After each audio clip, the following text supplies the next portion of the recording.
Hello everyone, Princess Full Moonfall here. I hope you're all doing wonderful and great. Today, we're reading some Reddit stories. And no, I did not get names that I could pronounce. But anyway, let's get into it. Okay, our first story is from Great Geologist 1494. Hey y'all, years ago I had an interesting encounter that I thought you might all like to hear. Over the summer of 2010, I worked at the Earthquake Lake Visitor Center in Montana. My job was to teach visitors about the 7.3 magnitude earthquake that rocked the area in 1959, causing a massive earth flood, damming up the river and creating an earthquake lake. Unfortunately, there was a campground located at the site of rock slide, and 28 people died. Some bodies were buried under the rock and never recovered. A new campground was eventually established on a higher ground, but not far from the location of the original. Okay, I wanted to tell y'all about Earthquake Lake, but great geologist, he had it on point. So, well, just leave it as that. Okay, now into their story. My friend and I chose to camp there one night. We made a fire, hung out, and eventually went to sleep. In the morning, I woke up to someone squeezing my shoulder and shaking me, whispering, get up, in my ear.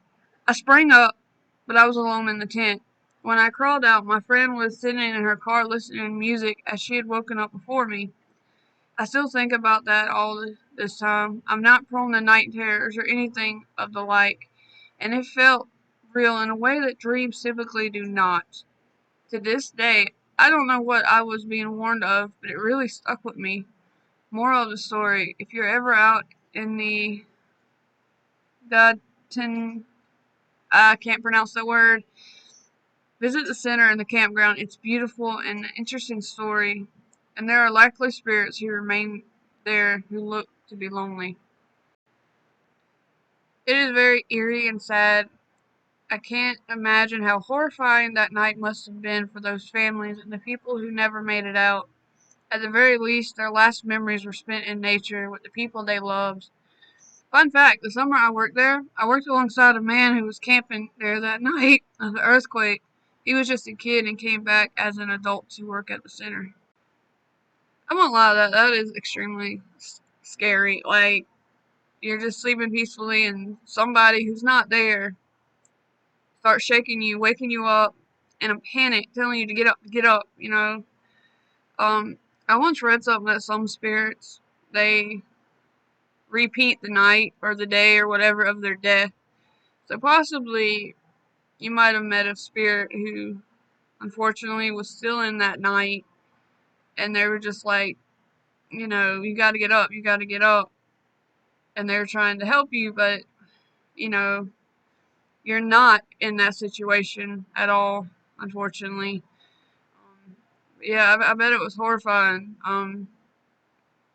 It's not the same, but we got hit with a hurricane a few weeks ago. Yeah, I know, I keep on talking about it, but when it came through that morning, it was just scary. You couldn't go outside.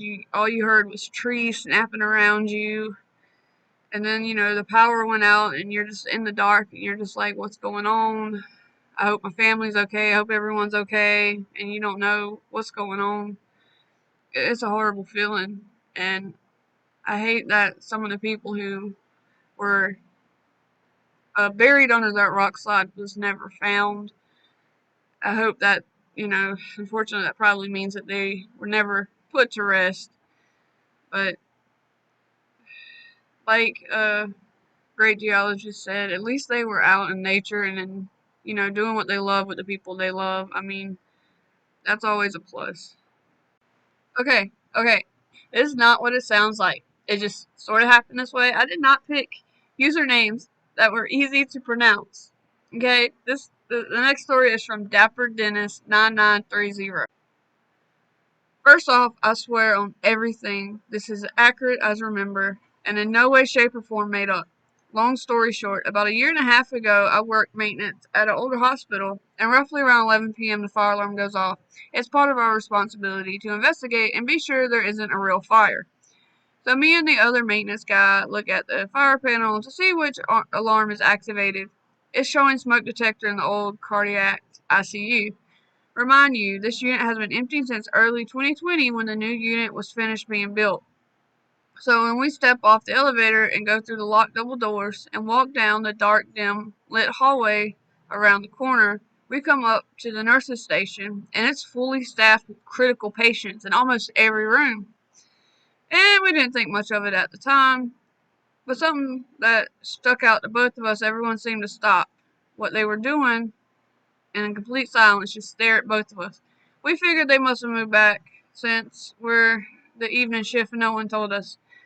We located the activated smoke alarm and verified no smoke, no fire, and go back to the panel to clear out the alarms. Notify FD that there's no fire. The very next day or so, we were back in the same unit, replacing light bulbs or something, and every single room is full of furniture, extra beds, chairs, etc. And the whole ward is a mess that looks like that hasn't been touched in years. Dust on desks, stains on the ceiling tile, trash piled up, computer monitors unplugged, and stuff along those lines to insinuate that the unit is still closed. The older guys mentioned a little boy on the Nuru Hall. I don't think I'm saying that right. And an old woman from the late 1800s in an old house that she lived turned into an outpatient building. First off, this story is freaking terrifying. I could not imagine, you're working, doing your job, and you're like, okay, these people are here. First shift didn't communicate that, hey, yeah, they moved people back over here. And then you go the next night and it's just like completely trashed, and you're like, bro, what the. Anyway, but I have a similar story. My granny at this time was in the hospital, and the hospital was being used, and I went down to the basement. Unfortunately, the morgue was down there, and I tried to get some food because I was up there for hours, and I was getting hungry, and I didn't want to leave the hospital. And as I was reading the menu on the wall, all of a sudden, I my vision got blurry. I felt really lightheaded and dizzy, and I had to grab the wall. And it did not fade. And I was like, oh, holy, crap, And I start walking back up the hall, trying to get to the elevators. And as I do that, I see somebody sitting in the hallway, just staring at me. They're not even concerned or anything. They're just staring at me. But anyway, I get into the elevators. Like I said, I was having to use the wall to pull myself along. And I pushed the button because she was on the 7th floor or something. She was high away from the basement. And the further I get away from the basement, the better I feel. And as soon as that, I just start shaking, and I'm just I know I was pale. And when I went back to her room, she didn't notice because, she was sick at the time. But the nurse was like, you okay? I'm like, yeah, I'm fine. Just got a bit hot. But yeah, like I said, the moment I left the basement and started uh, ascending different floors, I guess you would say, I felt better. The dizziness and stuff just went away. And someone said maybe a spirit was trying to tell you how they felt in their final moments or whatever. And I'm like, and I kind of wonder if it was that person just sitting there staring at me. I don't know if they were man or woman. I just remember them sitting there and just staring at me. And I feel sad because that's how they felt in their last moments. It is horrifying and extremely scary. Okay, and on to our final story for today. No Assistant 1687. It was about 10 p.m. at night when I was walking down a typical suburban street when I saw a full-body apparition about 15 feet in front of me walk across my path and disappear behind a car. It was a man very hunched over who looked like they were wearing some kind of overalls. They disappeared behind the blind spot of the front left mirror of the car. Oh, so they disappeared into the car. Okay. I made sure to look behind the car when walking past to make sure whoever it was didn't even acknowledge me despite being so close and basically being the only other thing on the street. I didn't cross the road because my eyes were tracking their movements. It would be very oblivious if they did decide to cross the road. I made sure to look behind me because my first thought was that a house was being scouted or robbed. I've gone through all the rational explanations. Someone trying car doors to find change, someone trying to rob a house, a homeowner checking to see if their door is locked, someone putting out their trash. None of them work because there's always a hole in the theory. I think about it constantly, so I thought I would share here. Okay, the person was like 15 feet from me. It was 10 p.m. at night. The only way I could think that it was a real person is if they were messing with you and they intentionally hid from you. But still, even with that, they're just like, it don't make no sense. Like, you would see them or you would hear them, like, they just disappeared.